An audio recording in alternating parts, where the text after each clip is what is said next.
स्वामीनारायण हरे, स्वामीनारायण हरे। वचनामृत गडडा प्रथम प्रकरण का 67वां। सत्पुरुष के गुण प्राप्त होने के उपाय। संवत 1876 में चैत्र शुक्ला सप्तमी 21 मार्च 1820 को स्वामी श्री सहजानंद जी महाराज श्री गडडा स्थित दादा खाचर के राजभवन में मुनियों के निवास स्थान में विराजमान थे। वे श्वेत वस्त्र धारण किए हुए थे। उनके समक्ष सभा में मुनि तथा स्थान स्थान के हरिभक्त बैठे थे। श्री जी महाराज ने मुनियों से पूछा, कोई सत्पुरुष हैं जिन्हें इस लोक के सुख का तो मोह ही नहीं है, किंतु परलोक जो भगवान का धाम है तथा भगवान की मूर्ति है, उन्हीं में वासना बनी हुई है, और जो कोई जीव उनका संग करता है उसका भी वे इसी प्रकार हित करते हैं कि यह जो मेरा संगी है उसकी सांसारिक वासना मिट जाए और भगवान से प्रीति हो जाए तो बहुत अच्छा होगा। ऐसे सत्पुरुष जो कुछ भी यत्न करते हैं वे सब भगवान के धाम में पहुंचने के बाद सुख हो ऐसे ही प्रयत्न करते हैं, परंतु वे अपने दैहिक सुख के लिए कोई भी क्रिया करते ही नहीं।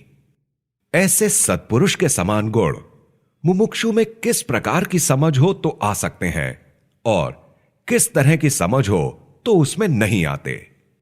तब मुक्तानंद स्वामी ने कहा, जिन्हें इस लोक के सुखों की इच्छा नहीं है, ऐसे सत्पुरुष के प्रति देव बुद्धि हो तथा वे जो भी आज्ञा दें उन वचनों को सत्य मानकर तदनुसार आचरण करे, तब सत्पुरुष के गुण मुमुक्षु में आते हैं, और यदि ऐसा ना हुआ तो सत्पुरुष के गुण नहीं आते। तब श्रीजी महाराज बोले, यह उत्तर तो ठीक है, परंतु इस तरह समझे तो महान सत्पुरुष के गुण मुमुक्षु के अंतर में सिद्ध होते हैं। उस समझ की रीति को बताते हैं, उसे सुनिए। जिन पुरुष को परमेश्वर के सिवा अन्यत्र कहीं भी प्रीति नहीं होती, उनके गुणों को मुमुक्षु इस प्रकार ग्रहण करता रहे कि ये पुरुष तो बहुत बड़े हैं और इनके आगे लाखों मनुष्य हाथ जोड़कर खड़े रहते हैं, फिर भी वे संसार के सुखों की लेश मात्र भी इच्छा नहीं करते हैं। और मैं तो ऐसा घोर पामर जीव हूं कि केवल सांसारिक सुखों में ही आसक्त रहता हूं और परमेश्वर की वार्ता को तो लेश मात्र भी नहीं समझता, इसलिए मुझे धिक्कार है।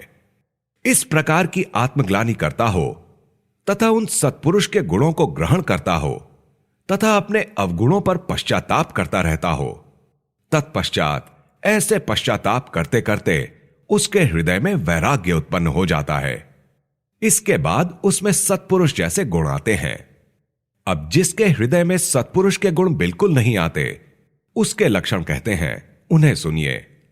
जो पुरुष ऐसा समझता है कि यद्यपि ये महापुरुष कहलाते हैं, फिर भी इनमें किसी प्रकार का विवेक नहीं है, इन्हें ना तो खाने पीने का ढंग ही मालूम है और ना ओढ़ना तथा कपड़े पहनना ही आता है, और परमेश्वर ने इन्हें बहुत सुख दिया है, फिर भी उसका उपभोग करना नहीं आता, और वे किसी को कुछ देते भी हैं तो उसे बिना विचार विवेक के ही दे देते हैं। इस प्रकार सत्पुरुष में ऐसे अनंत प्रकार के अवगुण ठहराता रहता है। ऐसे दुर्बुद्धि पुरुष में कभी सत्पुरुष के गुण आते ही नहीं। इति वचनामृतम। इस प्रकार से श्री गडडा प्रथम प्रकरण का 67वां वचनामृत पूर्ण हुआ।